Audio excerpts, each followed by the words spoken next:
A paz do Senhor para os irmãos. Amém?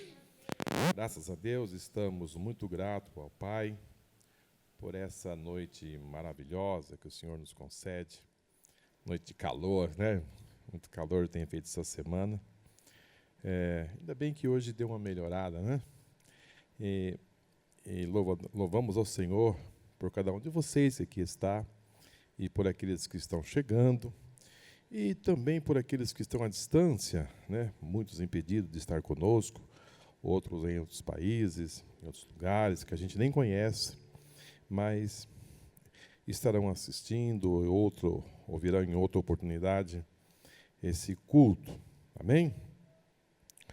Muito bem, queridos, nós estamos trabalhando uma série e hoje nós vamos para mais um milagre que Jesus realizou, entre tantos, né?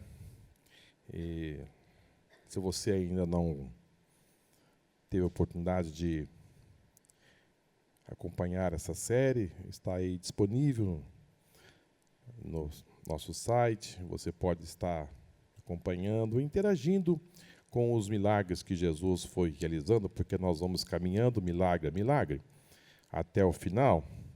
E assim você vai ter um conhecimento mais aprimorado da trajetória de Jesus aqui nessa terra. Isto que dando uma importância muito grande, você conhecer os passos de Jesus, por onde ele passou, os milagres que foram sendo realizados. Isto vai lhe aumentar a sua fé, com certeza vai aumentar a sua fé, a sua confiança em Deus, porque o Filho de Deus esteve aqui, realizando um trabalho diferenciado, como nunca houve, e também nunca haverá. O trabalho veio com um propósito de solidificar o reino dele aqui nesta terra, e, para tanto, ele chamou 12 apóstolos mais próximos, depois ele enviou uma missão de 70, mas ele trabalhou a vida desses homens de uma forma esplêndida. Cada dia tinha algo novo para eles experimentarem e dar a eles uma base para esse projeto que nasceu no coração de Deus e veio se implementar aqui nesta terra. E, para tanto, ele precisou desses homens, e esses homens foram preparados. Jesus pegou 12 homens, e a gente percebe que eles não tinham, a priori, condições alguma. Mas depois de 3 anos e meio, ao descer sobre ele o Pentecoste, eles foram cheios do Espírito Santo. E com mais as experiências que eles viveram durante 3 anos, agora eles iam iniciar uma obra gigantesca, que já há quase 2000 anos, e nós estamos aqui. Amém? Vivenciando, estudando.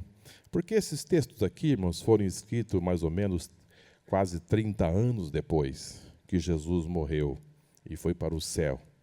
Então, você percebe que cada detalhe aqui tem uma importância muito grande, porque 30 anos é 30 anos. E trazer isto à memória e coletar todos esses dados realmente uma ação do Espírito Santo mesmo, para nos ensinar e trazer informações de como eles viveram, como as coisas se comportaram naquela época e como eles vivenciaram cada milagre que Jesus ia realizando. Amém? É bem verdade que foram muitos milagres, mas quis o Espírito Santo deixar registrado por volta de 35 milagres nos 4 evangelhos. E hoje nós vamos falar de um milagre que Mateus estava presente, ele escreveu. Também Marcos, ele não estava presente, mas escreveu. E João estava presente, também escreveu este milagre. Muito bem, vamos para Mateus, no capítulo 14, e versículo de número 22.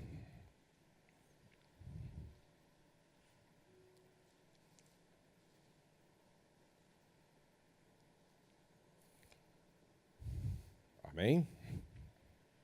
Logo a seguir, compeliu Jesus os discípulos a embarcar e passar adiante dele para o outro lado, enquanto ele despedia as multidões.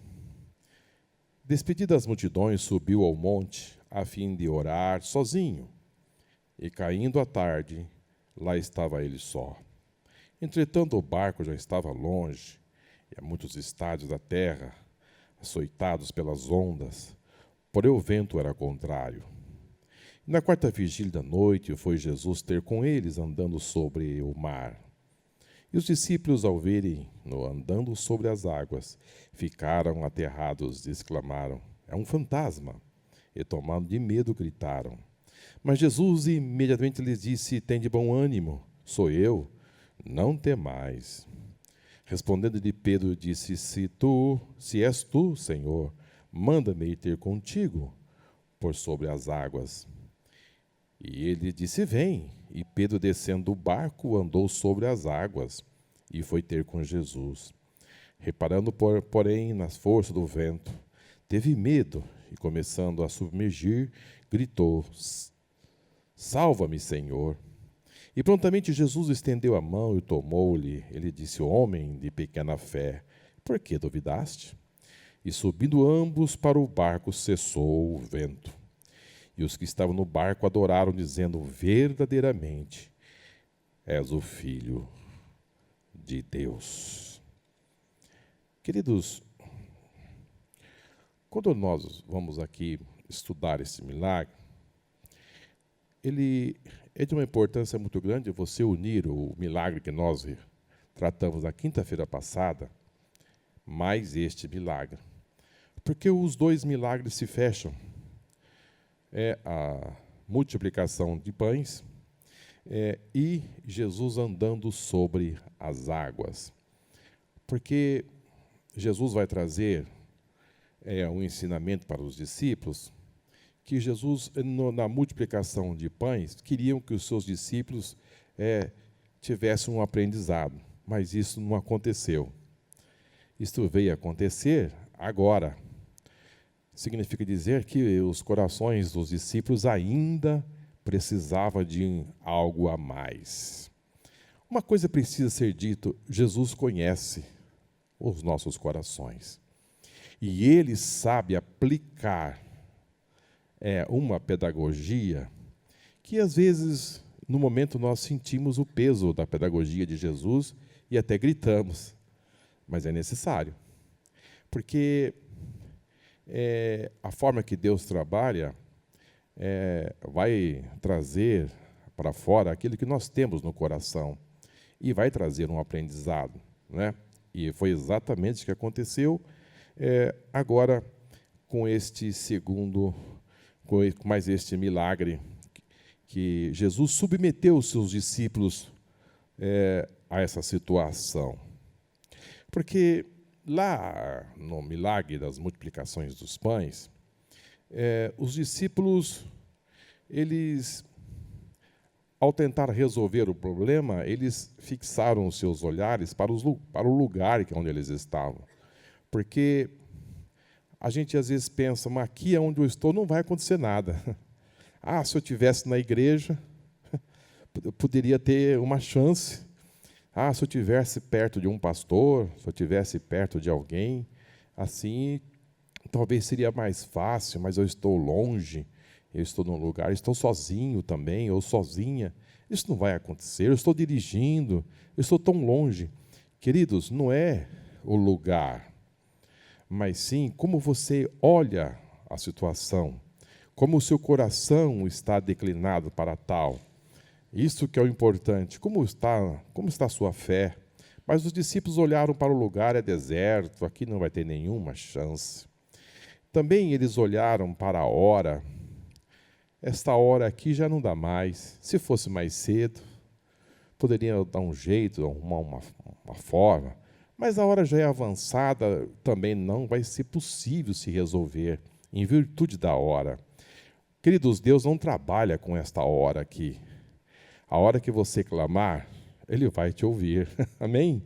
Às vezes nós pensamos assim: mas será que Deus ouve a gente mais de madrugada do que durante o dia? Ou à tarde, ou à noite? Não, queridos, a Bíblia diz que eu amo os que me amam. Ou seja, aqueles que de madrugada me buscam, me acharão. não significa dizer que você tem que esperar chegar à noite para você orar.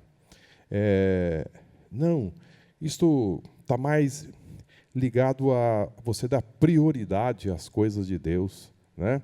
Se você buscar a Deus com prioridade nas primeiras horas, ou seja, dar ênfase naquilo que Deus quer que você faça, isto vai acontecer, né? Se você buscar o Senhor de todo o seu coração, isto vai acontecer, né? Se você buscar de madrugada, mas não for de todo o coração, não vai acontecer nada. Muito bem. Mas também, queridos, eles acharam melhor olhar e disse o melhor é despedir esse povo, né? É uma solução. Eles elaboraram um plano. Nós vamos construir um plano aqui e nós vamos levar até Jesus, para que Jesus assine embaixo o nosso plano de despedir essa multidão. Porque eu disse aos irmãos, na quinta-feira passada, que essa multidão compreendia aproximadamente próximo de 20.000 pessoas. Era muita gente. A Bíblia fala uma grande multidão que estava ali, naquele deserto. Então, às vezes nós fazemos assim, né? Nós elaboramos um plano e diga, Jesus, assina aqui embaixo, né?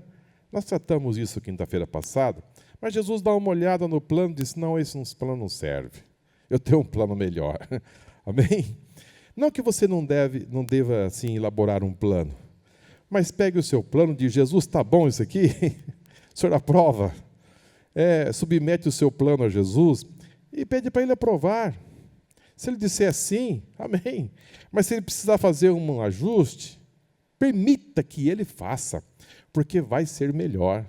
Amém?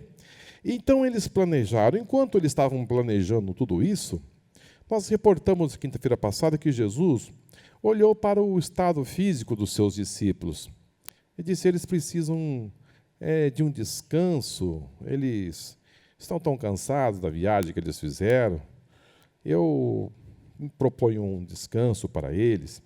Mas também Jesus olhou para aquela grande multidão e teve compaixão. Então você percebe que a forma que Jesus ia trabalhando é diferente dos discípulos, né? E também Jesus, depois nós dissemos que Jesus olhou para o céu e abençoou os pães, e o efeito começou a acontecer, e eles começaram a entregar aqueles peixes, aqueles pães, e foi algo tremendo. Agora fico a pensar, irmãos, numa festa de casamento, às vezes tem 500 pessoas, até 1.000 pessoas, é um trabalho para fazer a entrega dessas coisas, né? É um desgaste muito grande, você distribuir alimentos para 500, 1.000 pessoas, não é muito simples, não. Agora, 20.000 pessoas, irmãos, é um trabalho exausto. Você tem que fazer um projeto de como atender essa multidão, todos seriam atendidos, e todos se alimentaram, e sobrou 12 cestos cheios de pães. Então o trabalho foi feito tranquilo, todos se alimentaram, ninguém saiu reclamando, todos comeram até se fartar. Então os discípulos fizeram um grande trabalho. Haja vista que eles já estavam, chegaram ali para um descanso, mas não houve oportunidade, porque a multidão chegou no pé do barco e dissemos, nós queremos mais, Jesus, nós queremos ouvir, nós queremos estar aqui junto com vocês. Mas o que foi que aconteceu? Jesus disse, olha, vocês agora já alimentou toda essa multidão, cada um de vocês pegam o que sobrou. E depois disseram, Jesus, sobrou 12 cestos, cheio de pães. Impressionante que 1 cesto para cada discípulo. 1 cesto para cada um. Mateus pegou o dele, João pegou, Tiago pegou, e assim sucessivamente, Filipe. Cada um com o seu cesto. Mas nada a dizer, nada a falar, nada a se comentar. Então Jesus percebeu que as coisas estavam assim, Os corações deles não estavam endurecidos, parece um pouco pesado, né? Mas é impressionante que, naquele momento em que tudo acontece, Jesus vai fazer algo que ele tinha muita especialidade, ele era perito nisso. Jesus disse: olha, a multidão está aí, e a multidão já começa a se cogitar, a transformar Jesus num rei. Nós vamos pedir para que ele julgue sobre nós. Então Jesus faz o seguinte: olha, eu vou tirar os discípulos dessa multidão, vocês entram no barco. A Bíblia diz que Jesus compeliu eles a entrarem no barco, tirou os discípulos do meio da multidão que estavam ali já preparando um ambiente para tal. E Jesus despede os discípulos entram no barco e entram no mar da Galileia para atravessar esse grande lago. Jesus fica com a multidão, despede a multidão, e quando Jesus despede a multidão, Jesus sobe para o monte a orar. Os discípulos no barco, a multidão foi embora, e Jesus sobe para falar com o Pai. Queridos, eu penso aqui que os discípulos estão rumo agora à travessia deste barco, ali para Cafarnaum, mas eles não, os seus corações, quem sabe eles olhavam para os pães que estavam dentro do barco, cada um com o seu cesto, mas eles não conseguiram enxergar que aqueles pães, tudo aquilo que aconteceu, era fruto de um grande milagre.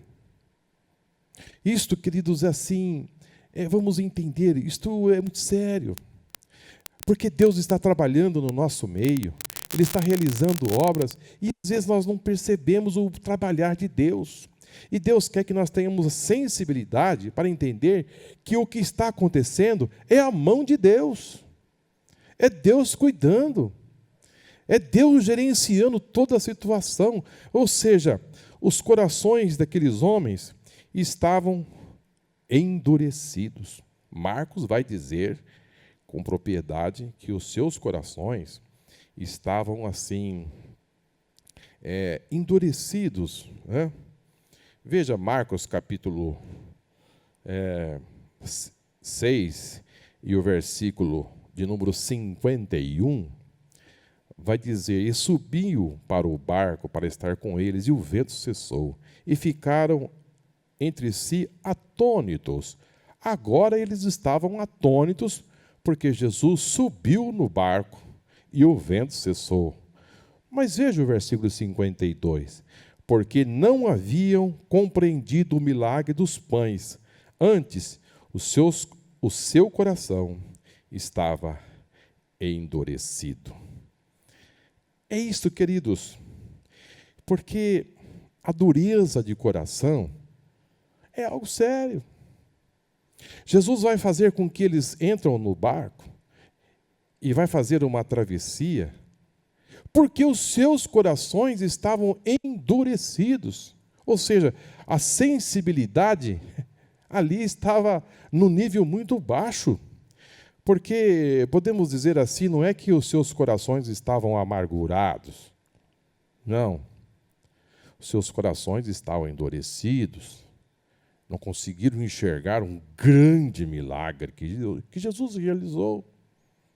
Pegaram os seus pães, mas nada a dizer. Nenhum dizer para ninguém, ficaram quietos. Porque um coração, irmãos, endurecido,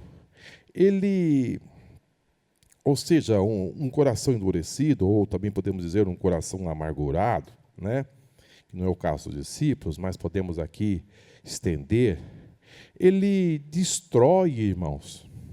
Ele destrói. Ele corrói. Ele vai se ramificando dentro do homem e da mulher e vai impedindo que ele possa sentir, que ele possa ver as grandezas de Deus. Um coração é uma doença, irmãos, que ela se aloja na alma. e ele vai impedindo a capacidade de você viver uma vida plena com Deus. É um ladrão. Ele vai roubando. As coisas vão acontecendo e você não vai vendo, não vai sentindo nada, porque o seu coração está duro. É que nem um vírus, irmãos. O vírus ele vai se multiplicando. Não é que nem esse coronavírus que está aí, quando ele encontra um corpo, ele sozinho ele não consegue se multiplicar. Mas quando ele encontra um corpo, ele entra ali, em pouco tempo, ele é uma quantidade considerada. Mas ele vai infectando a alma, vai contaminando, e é uma arma satânica, porque ele vai de contra, irmãos, aquilo que Deus quer que você sente. Escraviza a pessoa torna um escravo. Vai corroendo e mata. Qual é o objetivo? O objetivo desse coração duro é levar você a não confiar em Deus. Os que peregrinaram no deserto tombaram, porque deixaram de confiar. Caminharam pelo caminho da murmuração. Não viram o que Deus fez. Abriu o Mar Vermelho. Se voltarmos um pouquinho no tempo, nós vamos perceber, Deus fez com que eles sentissem que 10 pragas, eles não foram atingidos. E por fim, a morte dos primogênitos. Não houve clamor na terra de Gósen, mas houve clamor na terra do Egito. E depois Deus abre o Mar Vermelho, e eles olham, escapam da fúria do grande faraó, e chega do outro lado salvo. Mas daí, poucos dias, eles estavam murmurando porque não tinha água. E o que Deus fez? É por aqui que nós estamos caminhando? É porque Jesus ele multiplicou os 5 pães e 2 peixinhos, e cada discípulo tinha um balaio na mão. Como que Jesus dizendo, eu sustento vocês. Eu sou o Deus da provisão. É que Deus cuida hoje, irmãos. Amanhã, por qualquer coisa, parece que a gente diz, não, acho que eu estou sozinho. Não, parece que eu não estou. Eu não estou bem. O coração endurecido, irmãos, ele rouba a sua esperança. Ele começa a dar um outro norte para a pessoa. Ou seja, aquilo que você vê começa a ter uma visão distorcida da realidade. Porque o seu coração está duro. Tudo que cai ali não penetra, vai para outros lados. Seus pensamentos começam a ficar corrompidos. Vai corroendo seus pensamentos e você já não põe na sua mente aquilo que traz esperança. As suas decisões agora não são pautadas pela palavra de Deus, porque agora o seu coração duro, você não submete as suas decisões a Deus, porque desemboca, irmãos, na soberba, na arrogância. Isso vai distanciando o homem e a mulher das melhores e das grandes decisões que Deus tem para a minha e para a sua vida.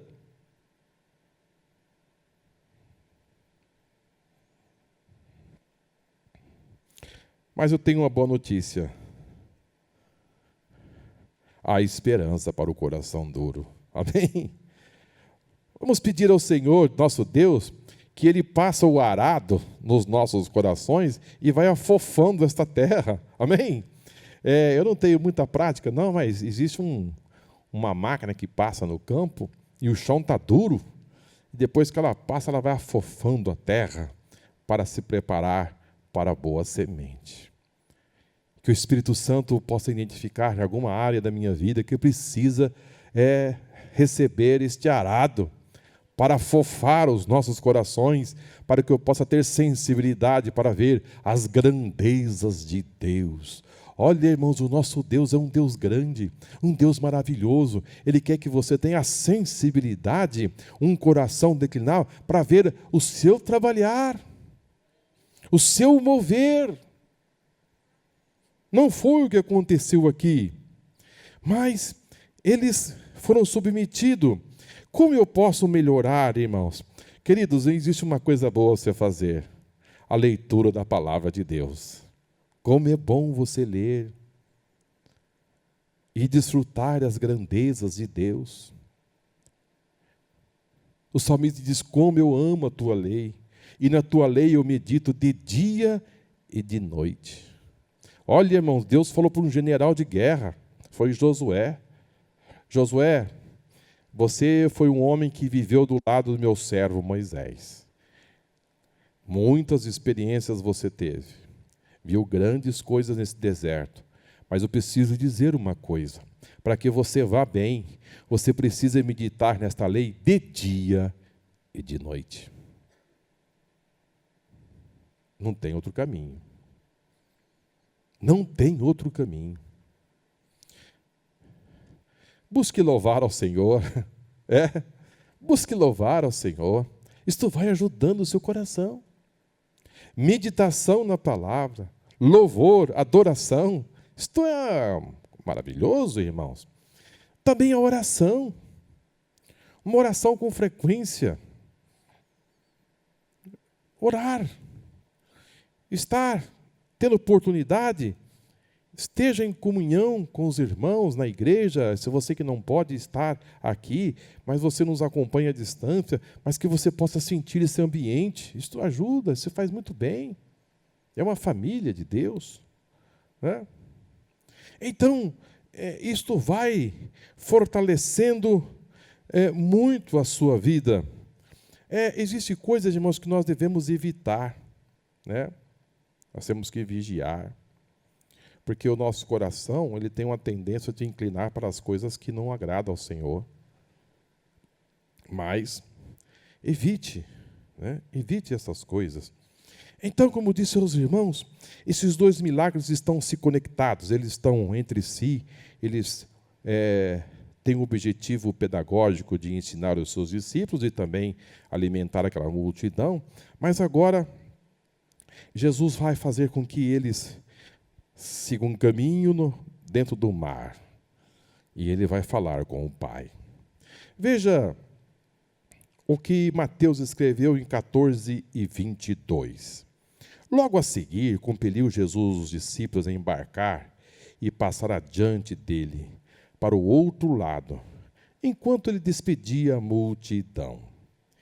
Despedidas as multidões, subiu ao monte a fim de orar sozinho, e caindo a tarde, lá estava ele só. Como disse aos irmãos, esse projeto de Deus, né, como João mesmo escreveu, né, Jesus despede a multidão porque eles queriam fazer dele rei. Isso está registrado em João 6:15. Sabendo, pois, Jesus que havia de vir arrebatá-lo para fazerem rei, tornou a retirar-se, ele só, para o monte. Isso significa dizer, irmãos, que Jesus, é impressionante o trabalhar do nosso mestre. É impressionante a velocidade e a destreza que ele agia aqui. Quando ele percebeu que havia essa intenção naquela multidão, o que Jesus fez? Rapidamente, ele protegeu os seus discípulos. Ele não quis que os seus discípulos envolvessem com essa multidão. Colocou os seus discípulos na estrada. Disse: saem daqui. Pega este barco. Compeliu. Ou seja, Jesus disse: vocês precisam ir. Eu preciso que vocês entrem nesse barco e cada um pega os seus pertences e vamos atravessar o lago. Compeliu, ou seja, vocês precisam ir. Porque a multidão tinha um plano arquitetado de transformar Jesus num rei.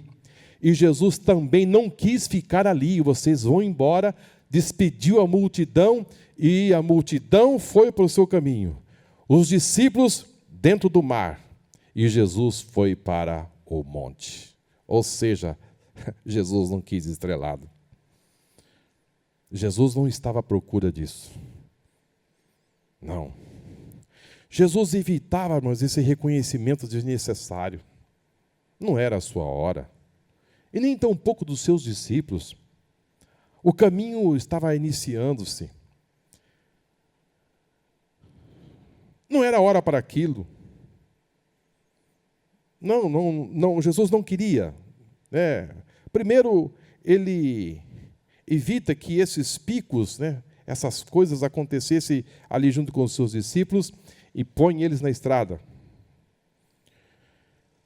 A segunda coisa que eu vejo aqui, irmãos, é que Jesus, ele evitou esse estrelado, ele não precisava disso, mas também ele protegeu os seus discípulos desse ambiente. Significa dizer que nós devemos também assim fazer, quando nós percebermos alguma coisa que não vai fazer bem. O que você pode fazer para ajudar o seu irmão? Porque ele vai tropeçar. É propenso a você tropeçar, se você não está preparado.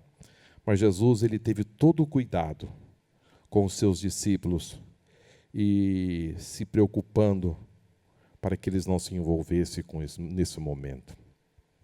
Mateus 14, 24, entretanto o barco já estava longe, e muitos estádios da terra, açoitado pelas ondas, porque o vento era contrário.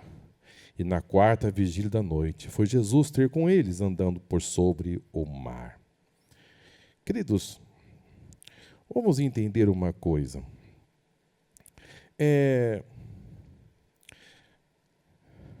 Jesus, ele foi orar. E eles já estavam alguns estádios, Outro evangelho vai dizer a quantidade de estádio que Jesus estava, Vamos ver aqui. João vai dizer que Jesus estava a uma distância dos seus discípulos 25 a 30 estádios.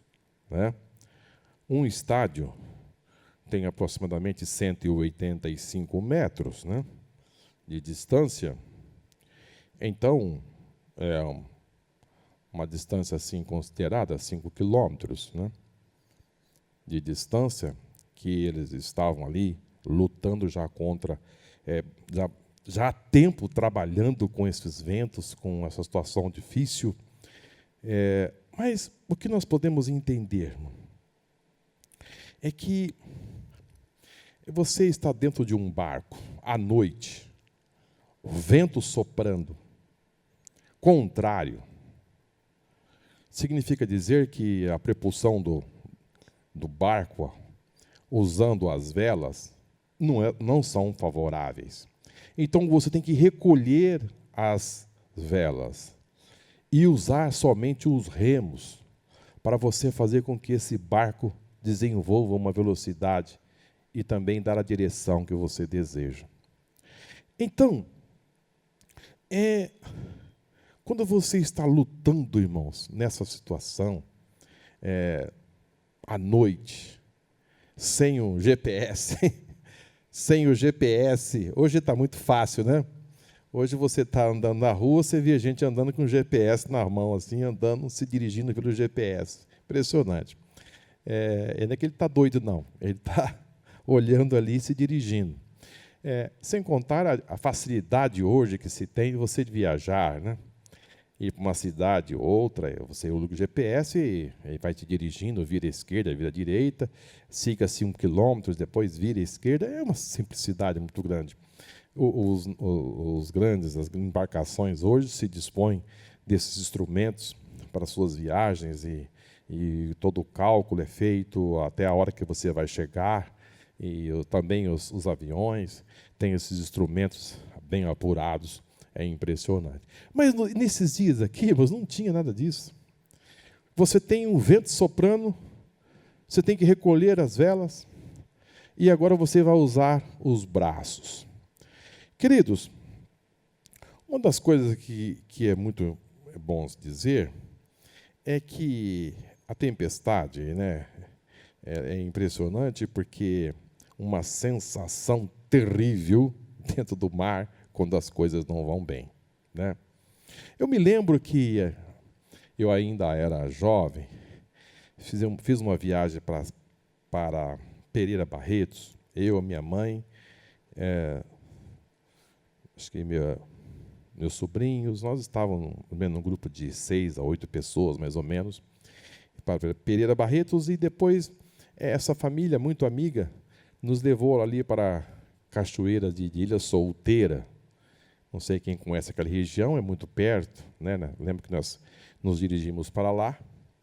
E quando chegamos ali na margem do rio, acho que é Rio Paraná, é isso, né? No Rio Paraná, assim, um pouco, assim, uns 2, 3 quilômetros da cachoeira de Ilha Solteira, ali o rio, ele é muito largo. Ele tem mais ou menos 3 quilômetros de largura. Hoje eu não sei, porque tudo muda, mas naquela época a gente olhava do outra margem do rio, a gente via as pessoas pequenas. E essa família, né, o nosso irmão Pedro, um amigo da gente, ele disse assim: vocês querem atravessar esse rio?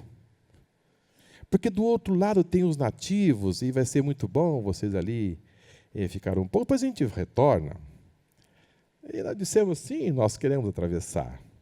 E ele já logo encontrou um barquinho, uma canoa motorizada, e nós entramos e achamos que tudo ia correr muito bem. Queridos, impressionante. Quando chegou no meio do rio, o motor desligou. E o motor desligou e ele pegava aquela cordinha e ele puxava. Vocês conhecem, né? O motor que é ligado puxa a cordinha, faz aquele movimento e o motor pega de novo. Não é um botão que aperta, é uma corda que você puxa e faz um movimento e o motor funciona, e assim é que se faz. Mas ele movimentou aquela cordinha várias vezes e o motor não pegava. E o barco agora, irmãos, vai descendo rio abaixo. Rio abaixo. Eu, assim, muito novo, aprendi a nadar. Naquela época a gente só ia pelos rios aqui, a gente aprendia a nadar, né? Então eu olhei assim e falei: bom, eu sei nadar, para mim sair daqui eu penso que eu consigo sair. O meu irmão também, mas estava a minha mãe, estavam os meus sobrinhos que eram pequenos, tinha minhas irmãs. Eu falei: meu Deus, aqui a coisa não vai ficar bem. Eu disse: Pedro, o motor não pega? Ele disse: não pega. Eu não sei o que está acontecendo. Eu falei: o problema não é que o motor não pegar, é que daqui a poucos metros tem uma queda d'água. E se esse barco bater nessa queda d'água, eu não sei o que vai acontecer. Eu falei: meu Deus, o que será? Começamos a orar. Começamos a pedir misericórdia. Ele disse: não tem um remo aí, não tem uma coisa para a gente desviar esse barco para a margem do rio? E nós olhamos dentro do barco e disse: não tem remo. E ele ia puxando aquela corda. Queridos, eu consegui ver a queda d'água. Eu olhei assim e vi que estava a poucos metros do barco passar por ali e descer por aquela queda d'água. Eu não sei qual seria o destino de todos ali. Mas quando faltava poucos metros, irmãos, a mão de Deus chegou. Aleluia! Glória ao Senhor para sempre. Foi a conta, irmãos, dele virar aquele motor e dar aquela curva, assim, muito próximo. E nós saímos e fomos para o outro lado, que estava mais próximo, e ficamos ali um pouco. Mas o que eu só pensava era o seguinte: e para voltar? E para voltar? Se esse barco de novo... Mas, graças a Deus que nós voltamos de forma segura, orando, né? Orando o tempo inteiro na volta e pedindo para o Senhor misericórdia. Mas deu tudo certo. Mas aqui, irmãos, a coisa vai tomando vai trazendo assim um sentimento de fraqueza, porque os discípulos estão só. Jesus não está no barco, porque na primeira tempestade que eles enfrentaram, Jesus estava onde? Dormindo no barco. E eles foram lá e acordaram Jesus. Mas só aqui, Jesus não está no barco dormindo. Jesus está lá na montanha orando. Está distante. E as coisas não estão desenvolvendo bem. O vento é contrário. Tudo vai caminhando de forma difícil. E agora eles estavam muito cansados. Por que eu digo aos irmãos cansados? Porque Jesus tinha proposto um descanso para eles. Mas quando eles chegaram ali, naquela região, a multidão se aproximou, eles tiveram que o trabalho de distribuir os pães. Agora Jesus pede para ele entrar no barco e sair e fazer o trajeto para Cafarnaum. Agora o que acontece? A Bíblia vai nos informar, irmãos, que eu penso que é de uma importância muito grande, porque eles vão sair, quando Jesus pede para eles saírem para fazer esta viagem, era tarde na entrada da noite. Isso significa dizer que no pôr do sol, por volta das 6 horas da tarde, os discípulos vão entrar no barco para fazer a travessia. Quando Jesus vai encontrar com os seus discípulos, era na 4ª vigília da noite. 4ª vigília da noite, lá, é das 3 da manhã às 6. Significa dizer que esses discípulos remaram por volta de 10 horas. Das 6 da tarde até às 3 da manhã, dá 9 horas. Se Jesus chegou por volta das 4 horas, na 4ª vigília, deu aproximadamente 10 horas dentro do mar. E para andar quanto? 25 a 30 estádios. Ou seja, aproximadamente 5 quilômetros. 10 horas para navegar 5 quilômetros. Ou seja, fazendo uma continha rápida, você vai, em 1 hora, navegar 500 metros. Irmãos, é muito cansativo. É muito desgastante. Não rendeu. Lutando, trabalhando, e não vai.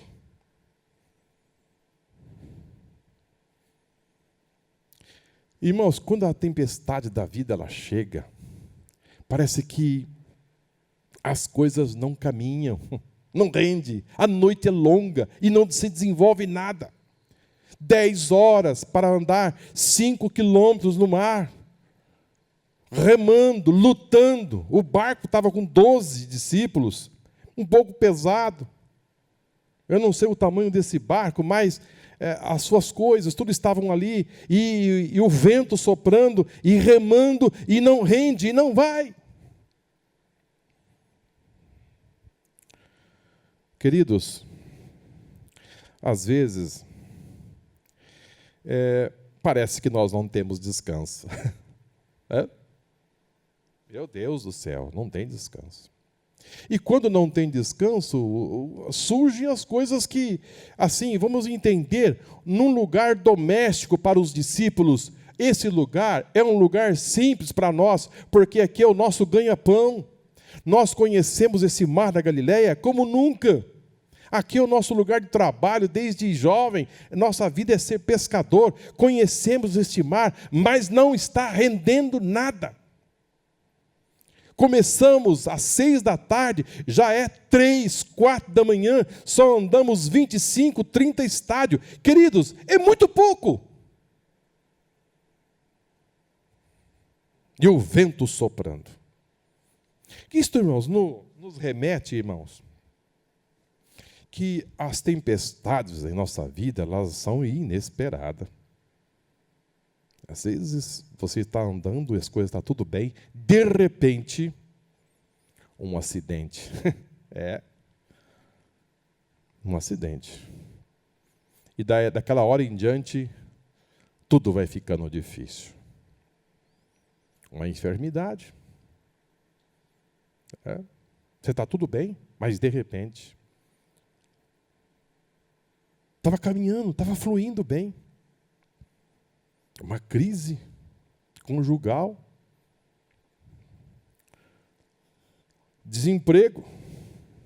Me lembro quando eu fui demitido na última empresa que eu trabalhei. Meu Deus, que viagem de Mogi-mirim para cá, dentro do carro, pensando na vida. O que eu vou fazer? Eu fiquei sem rumo. O que eu vou fazer na vida? Para onde eu vou?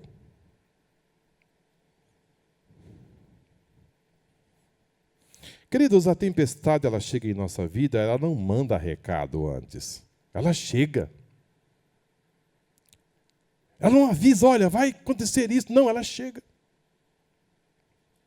Não pede licença, não faz nada. Pega de surpresa.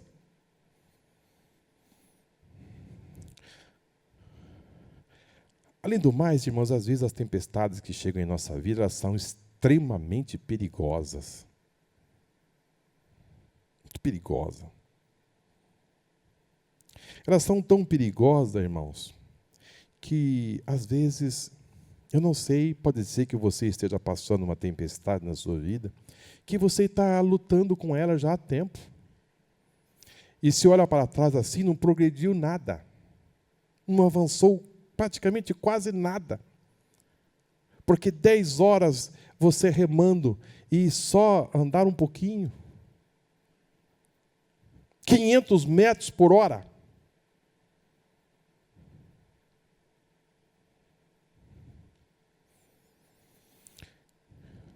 E além do mais, irmãos, há tempestade em nossa vida que a gente percebe que não tem jeito. Não tem como você avançar. Esta foi uma. Não tinha jeito. Não vai. São verdadeiros terremotos que transformam a nossa vida, irmãos, num pesadelo.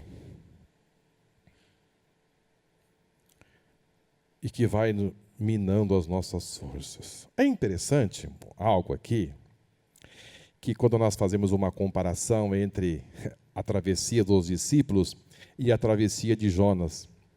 A travessia de Jonas, houve uma tempestade no mar, porque ele estava fora dos planos de Deus. Deus provocou aquele vento, aquela tempestade, mas, queridos, ali deu tudo errado. Deu. Só que Jonas foi parar no ventre da baleia. Ele foi jogado no mar. Aqui não. Aqui houve a tempestade, houve.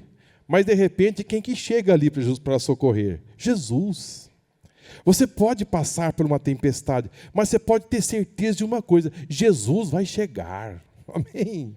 Jesus vai chegar pertinho de você de uma forma ou de outra. Jesus vai chegar. Ah, a tempestade vai chegar de qualquer jeito. Chega de qualquer jeito. Mas, de repente, você não vai para o vento do peixe. Não, você vai ver um grande milagre que Jesus vai fazer na sua vida. Mas uma coisa que eu queria considerar aqui, irmãos, que há tempestades que são inadministráveis. Você não contém força. Você vai pedir ajuda para Deus. Deus, eu preciso. Eu não consigo resolver. Existe algo, irmãos, que acontece em nossa vida, entenda isso, só Deus resolve. Só Jesus resolve. Não adianta você lutar com as suas próprias forças. Você está entendendo o que Deus está falando no seu coração? Há tempestades que só Jesus resolve.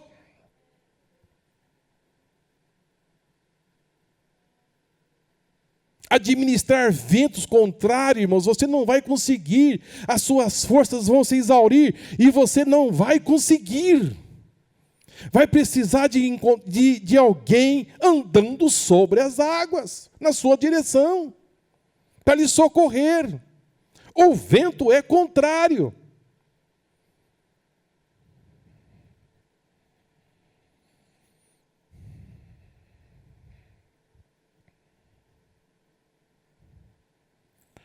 Queridos, há um momento que nós estamos encurralados.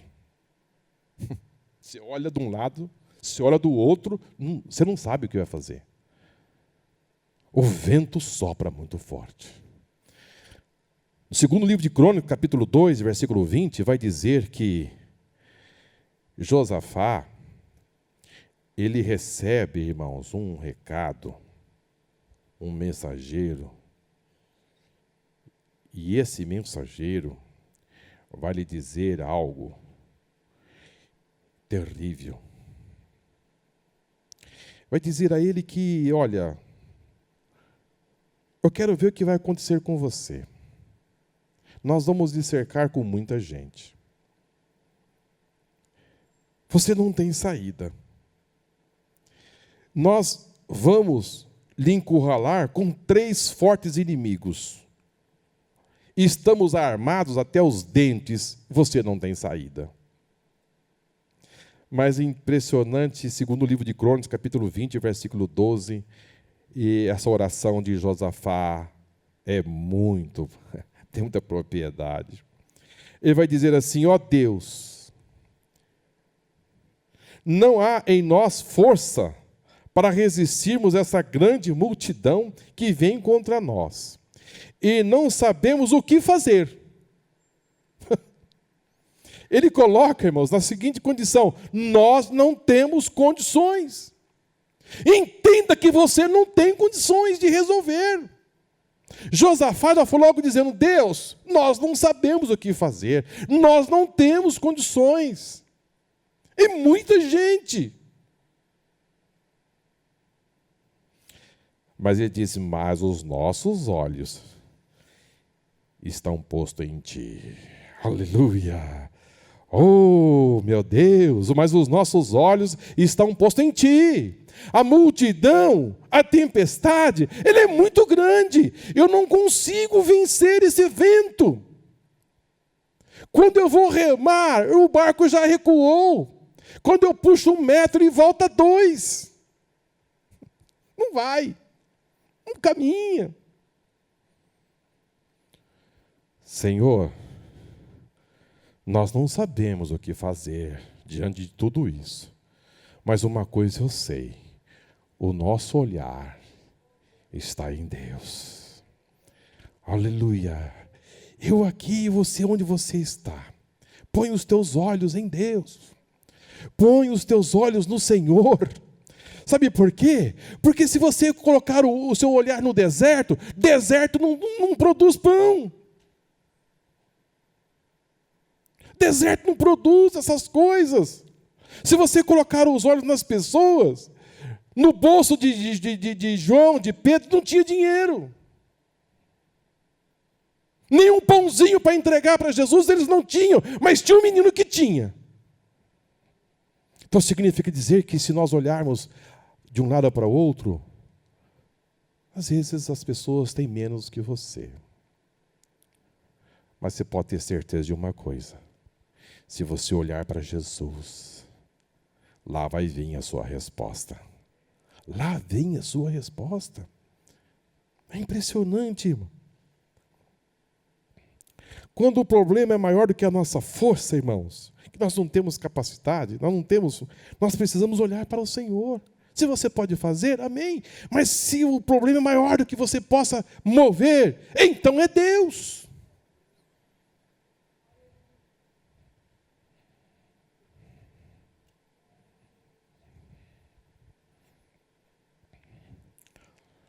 Que Deus tenha misericórdia de nós, irmãos. Às vezes a tempestade, irmãos, vai chegar, como disse aos irmãos, num lugar que a gente conhece muito bem. Administra muito bem, né? Às vezes a tempestade chega dentro de casa, né? Dentro de casa. Às vezes aquele filho, aquela filha que de repente você fala: meu Deus, o que aconteceu? Mudou tudo. Mudou tudo. Era tão obediente e agora está tão agressivo. E você vai conversar, não tem conversa.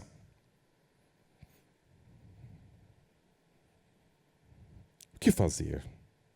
Você entra em pânico. Parece aquele sorvete que vai vai derretendo na sua mão e você não sabe o que fazer. O que fazer? Você vai dormir e você não concilia o sono. O que eu vou fazer agora?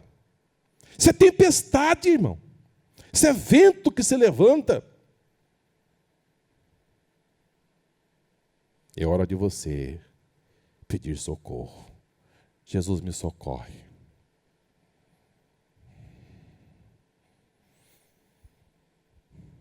Eles tinham feito tudo, eles tinham navegado, eles tinham remado, eles tinham lutado, mas não chega.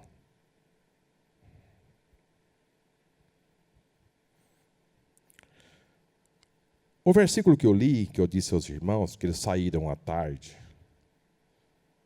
está em João 6,16. E quando veio a tarde, os seus discípulos desceram para o mar.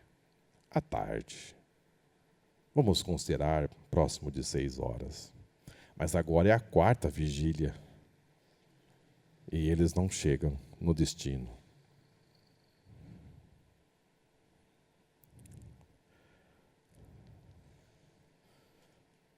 Mateus 14:26. Os discípulos, ao verem andando sobre as águas, ficaram aterrados e exclamaram: é um fantasma. E tomados de medo, gritaram.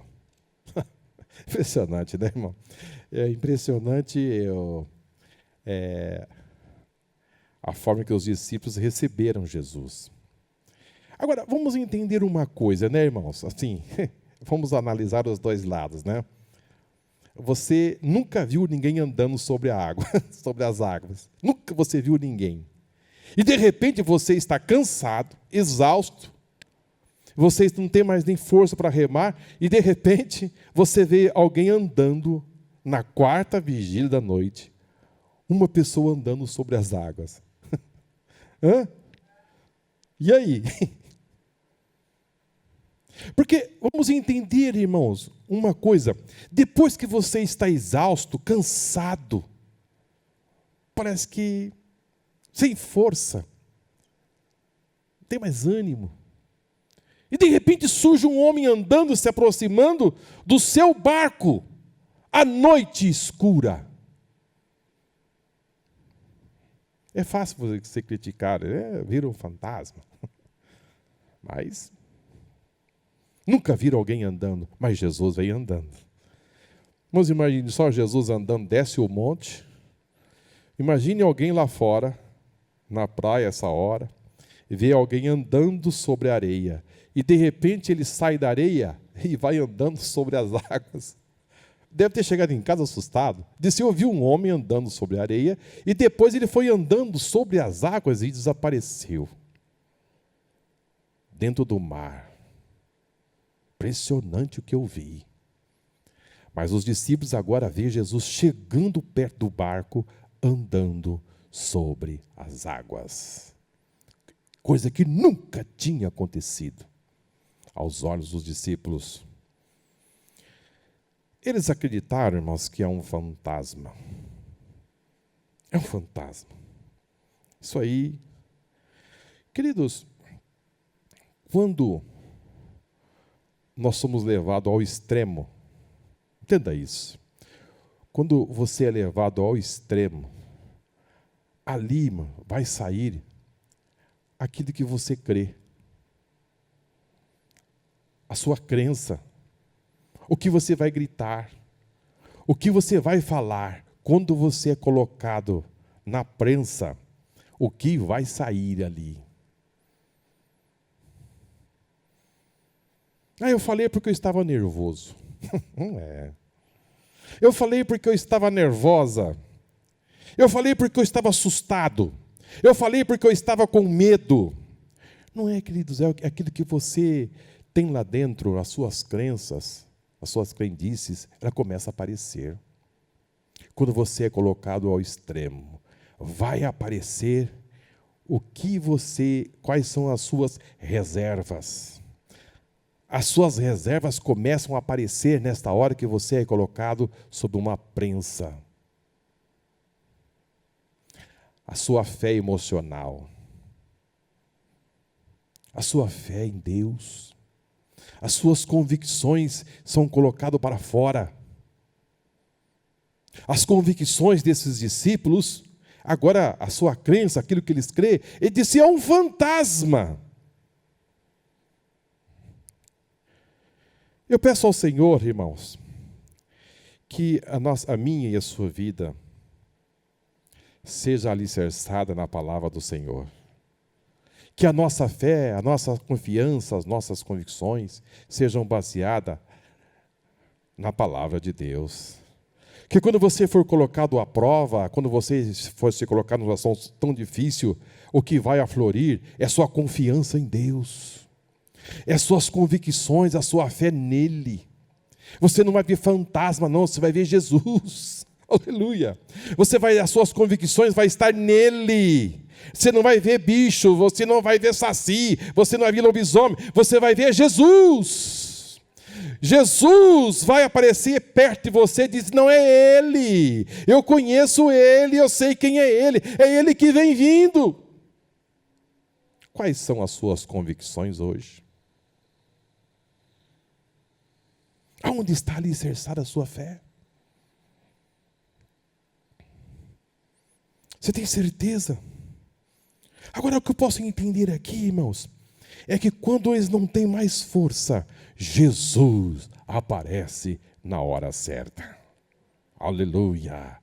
Jesus aparece na hora certa. Eu posso tranquilizar o seu coração aqui nessa noite. O Espírito Santo quer tranquilizar. Fique tranquilo, Jesus vai chegar na hora certa.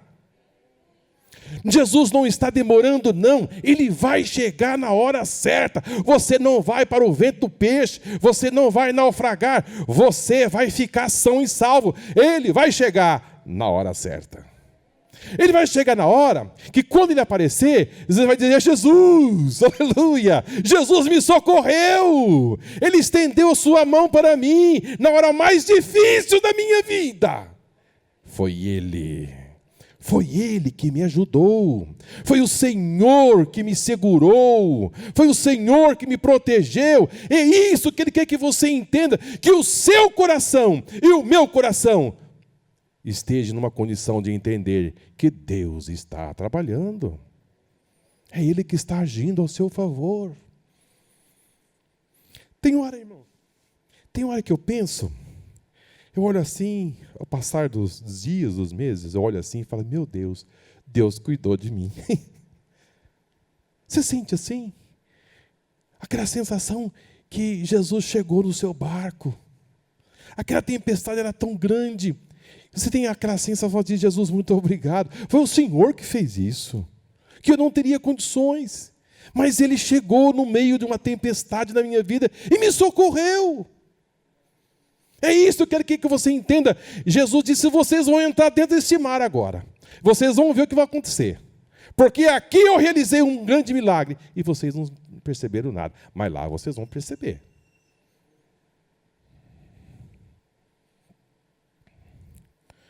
Mateus 14 e 30. E reparando, porém, na força do vento, teve medo. E começando a submergir, gritou: salva-me, Senhor. E prontamente Jesus atendeu, estendendo a mão, tomou-lhe, dizendo: homem de pequena fé, por que duvidaste? Queridos,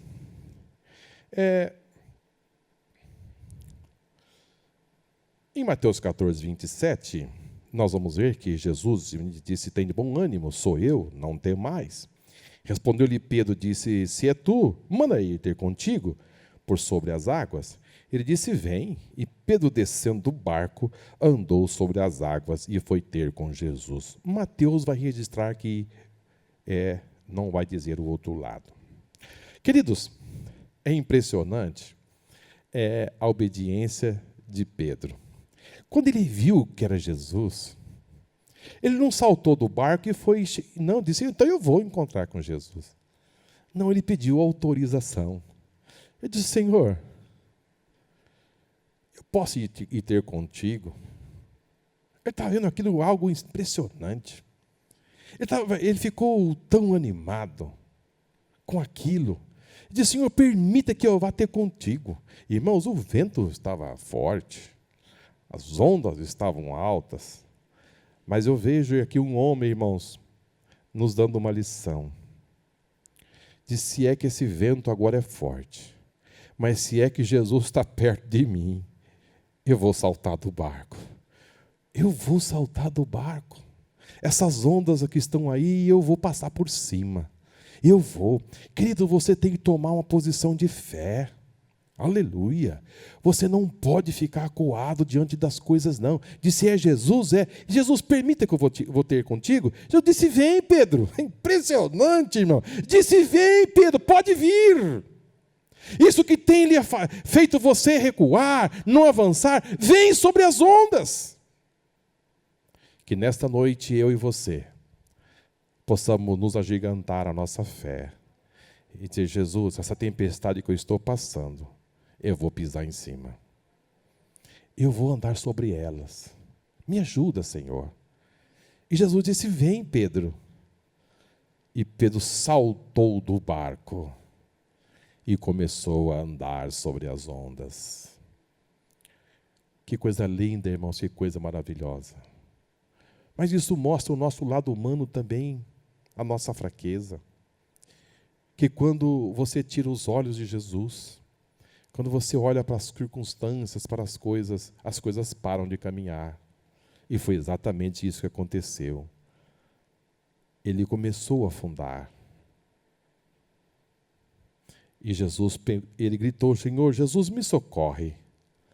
E Jesus estendeu a mão e levantou e disse, ô homem de pouca fé. Agora, se ele tinha pouca fé, o que ficou no barco? Irmão? Meu Deus, que o Senhor aumente a nossa fé, irmãos. A nossa confiança nele, amém?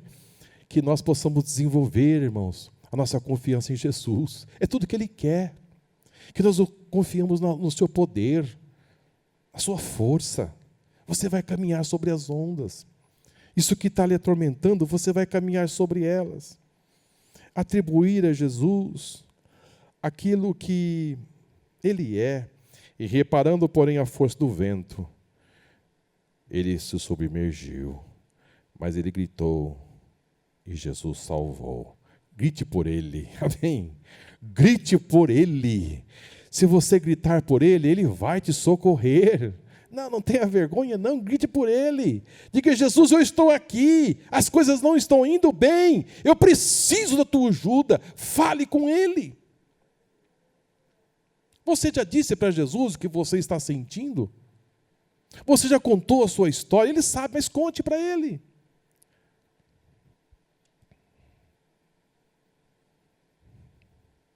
E subindo ambos para o barco, cessou o vento. E eles estavam no barco e adoraram, dizendo, agora sim, verdadeiramente és o Filho de Deus. Agora sim, verdadeiramente, o Senhor é o Filho de Deus. Isso que aconteceu foi um grande milagre. E mais lá atrás? Nada a dizer. Diga para Jesus tudo que ele é. Diga. O vento cessou. Assim que Jesus entrou no barco. Impressionante, né, irmão? Jesus entrou no barco, o vento cessou. Jesus precisa estar no seu barquinho, amém?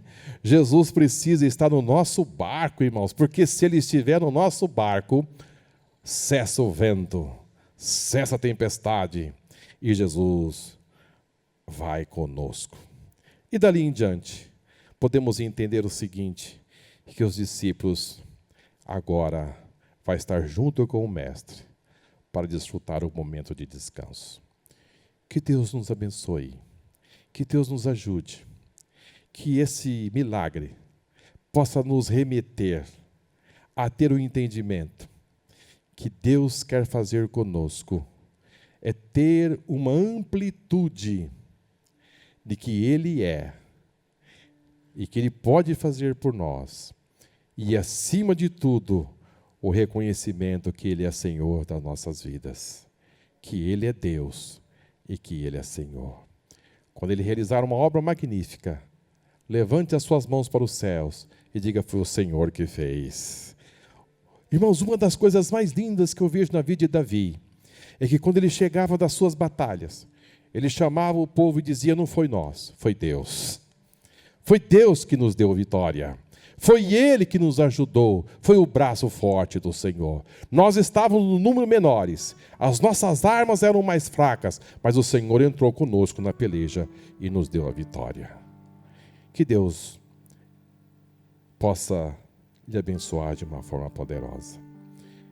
Feche os teus olhos. Pai Celestial, eu quero ser grato mais uma vez a Ti, Senhor, por essa noite maravilhosa.